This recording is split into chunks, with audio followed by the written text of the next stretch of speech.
YouTube, my name is rhianaB and welcome back to another episode of my Survivor review. Now, if you're noticing behind me, I have some of this black netting. It's only because I've been decorating my room for Halloween, so this is part of the decoration, so that's why this is behind me, and you'll probably see this in the background of my videos for the next month or so. So besides that, let's get on with the review. So we actually start off the episode with a little funny moment after Hustlers went to Tribal Council, and they had this little weird thing where they were trying on Simone's clothes, and probably one of the funnier quotes was when Ryan was saying that, having Simone's clothes around is the best thing she's ever done for the tribe, da-da-da-da-da. Not quite the same exact quote, but close enough. And again, we're kind of left with the assumption that every single person wants to be on Allie's side. Allie seems to be the middle person of the entire tribe. Everyone wants to be aligned with her because she is probably the more likable I wouldn't say the most likable, but she is one of the most likable people on the tribe. So everybody wants to seemingly be on Allie's alliance. We also have a little bit of a setup between Lauren and Patrick, which we did mention in last episode,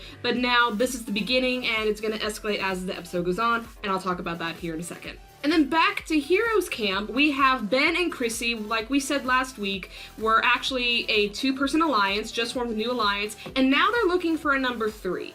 And Ben kind of goes along the lines that Ashley is a hard worker, but he still doesn't really trust her all that much.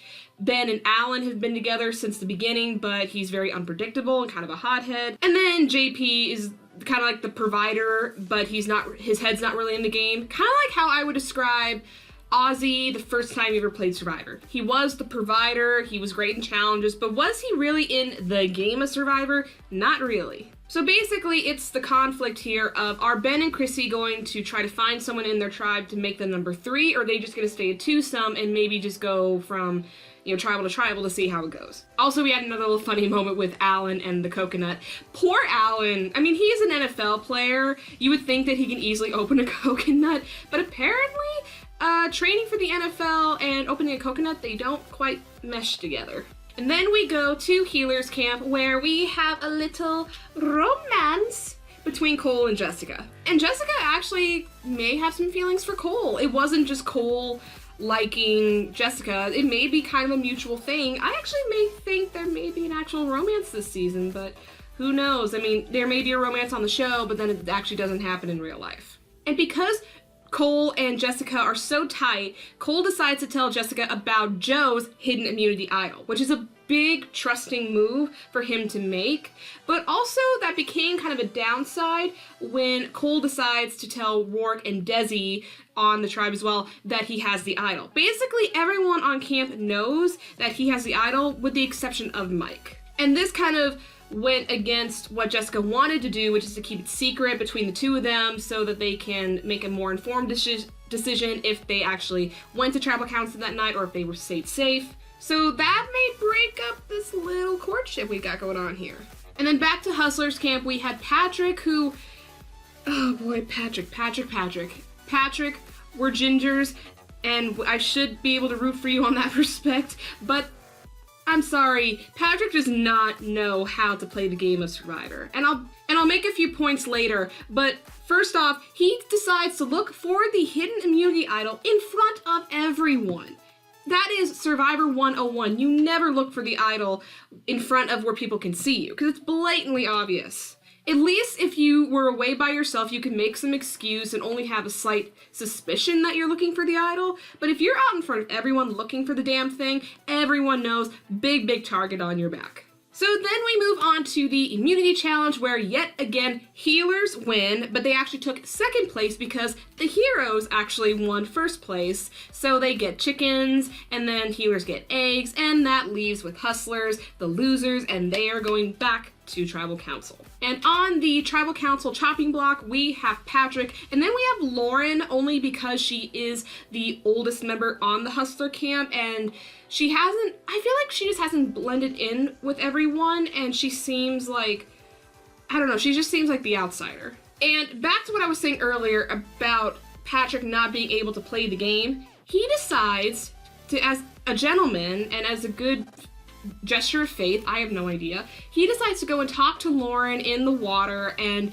trying, I guess, to make her feel comfortable, even though he thinks she's going home that night. But Lauren sees right through it. She already knows that he's voting for her and kind of takes offense that he is smiling at her and trying to like be happy, or at least nice to her when she knows that he's gonna write her name down. And that kind of escalates from what we saw earlier in the episode with the battle between Patrick and Lauren. And also what we see, besides the rivalry between Lauren and Patrick, we also see that Allie by herself, and then Ryan and Devin as a twosome, that they are in total control of Hustler Camp right now. They have the power to make any decision they want. So basically the decision is, do we keep Patrick, someone who is kind of unpredictable, he doesn't really seem to be totally trustworthy, and he is kind of a guy who likes to take things into his own hands instead of working in the team, but he's good in challenges, we kind of didn't see that in this challenge.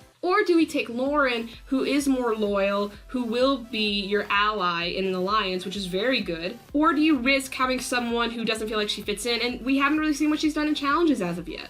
Although, according to Lauren, she could have done well in this challenge, in this episode, but she didn't get the opportunity to, but still we're left with, we don't know what she can bring to the table in challenges. So we get to Tribal Council, and I gotta say, Lauren was a really, really good talker. I was actually very surprised because she seems a lot more kind of semi-antisocial. We haven't seen her really talking that much, probably until this episode. So I was very shocked to see her being able to talk her way through Tribal and really throw a couple of wrenches toward Patrick's way. So I was very impressed by her, although I don't quite like her line when she said, "I've never trusted a redhead a day in my life," because...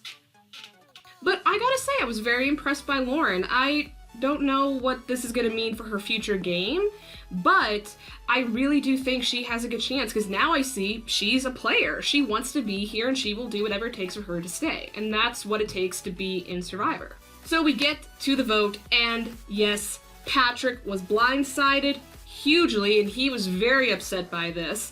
And he was the third person voted out of Survivor, Heroes versus Healers versus Hustlers. And I've got to say this, and another tally mark of how Patrick doesn't know how to play Survivor, he was so upset that he was blindsided so horribly by his so-called friends.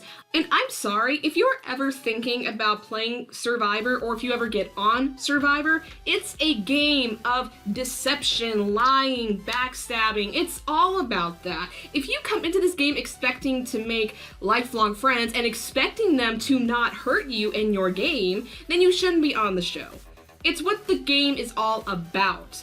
And if you get this upset over being voted out, then you shouldn't be there. So I'm sorry, Patrick, but the way you took it so hard and calling these people awful because they voted you out, yeah, it hurts in the moment, but it's a game. It's what the game's about. And if you didn't expect that going in, why the hell were you even there?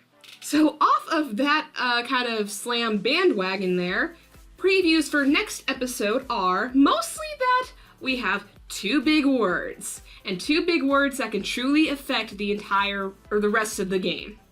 Tribe swap. We are gonna have a tribe swap next episode, and all cards are off the table. Everything is up in the air at this point. Anything could happen. It could improve some people's games. It could ruin other people's games. So we're gonna have to really wait and see of how things are gonna play out in next episode after the tribe swap. And because of that, I really don't know what to do about my predictions, because I don't know who's on other tribes yet. It could be like from other past seasons where it's gone from 3 tribes to just 2.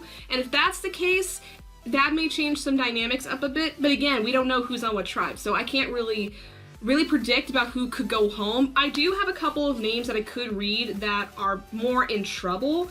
I feel like Alan could maybe be a little bit in trouble if he continues to be kind of a hothead and unpredictable. Joe could be in trouble because now that everyone on Healer's Camp knows that he has an idol, there's a good chance that someone could flip and give that information to someone else. So Joe's probably someone who's higher up on the chopping block. Ben and Chrissy could be on the bottom if they don't get more numbers on their side. Likewise with Devin and Ryan, if they don't get more numbers on their side, they could go home as well. And Allie, I think she's a strong player, but she really needs to make sure she makes some really good bonds, or she could possibly be on the bottom. But like I said, I can't really make a for sure prediction because everything will be up in the air next episode. So we're just gonna have to wait and see what the tribe swap is gonna bring to the game. So there you guys go. That is my review of episode 3 of Survivor Heroes versus Healers versus Hustlers.